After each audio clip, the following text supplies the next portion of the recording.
Darvin, only a few days till the first preseason game. Have you thought of your starting five yet? Not yet, but we'll get there. Who's been running with that group in practices? K. Nunn and Damian Jones. It's been good. It's been really good, really good. And how does Kendrick look? Phenomenal. He had a really, really good day today. He's been great. I mean, he's been great. Shooting the ball well, making the right reads, defending. Really had a good defensive day as well as an offensive day today. So he's doing really, really well. LeBron is probably the ultimate player coach. Mm-hmm. What have you seen from that already, and how exciting is that for you to have that kind of collaboration? I mean, I welcome it. I mean, all of the great players and all of the great teams I've been around and been a part of, it's like that's a common theme. Like whether it was me playing in Detroit in 04 with Chauncey, giving suggestions and talking, and Ben Wallace and Rasheed and everybody, and all the way up to winning a championship with Milwaukee, and Giannis being vocal, Chris Middleton being like a Tom Brady almost. So that's common. Like, you can't, as a coach, you have to welcome that, because what they do is it means they're willing to hold themselves accountable. If they suggest something and you meet them halfway, and you want to do it like this, let's do it. So now the beautiful thing for a coach is now they got to make it work. So it's been great, man. I welcome it, though. I think that's healthy, very healthy. I know it's early, but has Bron already, from all those traits that you mentioned, established himself as even different? Oh, yeah, he's done that long before I got signed on to do this job. I mean, it's seeing it from afar. Like I said, I haven't played against him, competed against him in Atlanta all those years, and when he was in Cleveland, and it's you expect that from him. He's a high IQ basketball player, and still able to get it done at a very high level. So it's beautiful to be a part of, to be able to coach him. Back to Kendrick for a second. I talked to him a little bit on media day. He said it was tough last year. You don't play 1 minute. Yeah. So he talked to other players who went through long-term injuries. How kind of important, maybe even cool is that for him, that he's out there, kind of getting some starting run right now? Well, I told him, man, early on in the summertime, and I saw him in here grinding away, working on his body, working on his agility, just in here constantly, daily, getting back accustomed to being on the floor, getting his rhythm back. I told him he's huge. It's almost like he's a new player. He's a free agent for us. So I told him he's going to be a big part of what I'm trying to do. And, he's embraced it, and you can tell by his play thus far. Darvin, it's pre-season, obviously, but how many games do you want LeBron to be able to get in? My staff and I will get to that, man. I mean, we don't want to go crazy, but we also want to have it be enough where we can establish a rhythm. Okay. You can be in game mode with a good rhythm going into the regular season. Bob asked the same question about how much we'll do in the preseason. He said more than last year. So Yeah.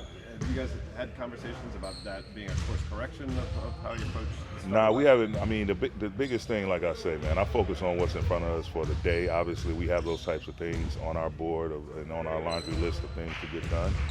But our focus has totally been on trying to establish our style of play on both sides of the ball, establish our principles, but make sure we're executing the basic foundation of who we are and what our identity will be. But definitely my coaching staff and I, we've discussed, had light discussions about what that's going to look like, how many preseason games and how many minutes. But right now, every day that we go into, we're trying to see how can we get better for that day, and what needs to get done on that particular day. So once we in the next couple of days here, don't have much time, but in the next couple of days, we'll figure all of that out. Doing the two-a-day on Wednesday, was that other than just getting more time together because you're all trying to come together as one? Is there some symbolism to that in terms of we are approaching this all in, 10 toes down, or whatever, and let's take the extra time that's available to us? Absolutely, and it's not so much that you're spending the time; it's how you're spending the time. And that morning, we were really defensive heavy, and we got a chance to scrimmage a lot. But coming into the evening, we just really wanted to address a lot of offensive things, and not so much putting in new plays, which we did today. New sideline out of bounds, new baseline out of bounds, a couple of new half-court reads. But Wednesday was about just coming in and everything that we've already put in, our early offense, our movement offense, just micromanaging that and getting them comfortable with that. So we set up 4 stations at the 4 different baskets, and we had them rotate, and they all got the chance to touch and feel different elements of our early offense, as well as get a lot of shots up. So And they also, once that was over with, once they got off the court, they got with our performance team and did an active recovery with one another as a group. So it was a really, really healthy day, start to finish. Austin Reeves, we just had him up here. How has he been in camp? And also, you was just talking about how interchangeable the offense is. Yeah. Just wanted to get your thoughts about, everybody being able to be active within the offense. Austin has been great. We have a bunch of guys that can dribble, pass, and shoot, and make plays off screens, off rolls, off driving. So he's been at the top of that list in terms of being multifaceted. And whether he's setting a screen, whether he's receiving a pick and roll, playing off the ball, running off screens, going hard to the rim, making the right passes. So Austin he's having a great camp, having a really, really good camp.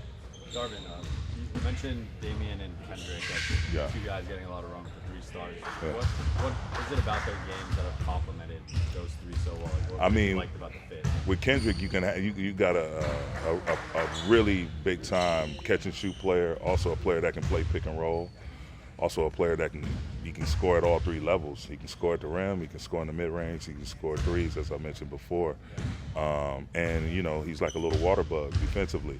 He can squeeze through pick and rolls, he can avoid screens, he can chase. He's athletic, so he gets good contest on shots. Damian is just a really young, athletic big who runs like a deer, can jump to the ceiling, really defensive minded, tries to protect the rim, sets good screens, rolls hard, creating a constant threat at the rim. Again, being a presence in the paint defensively. So those attributes between those 2 guys, it fits perfect.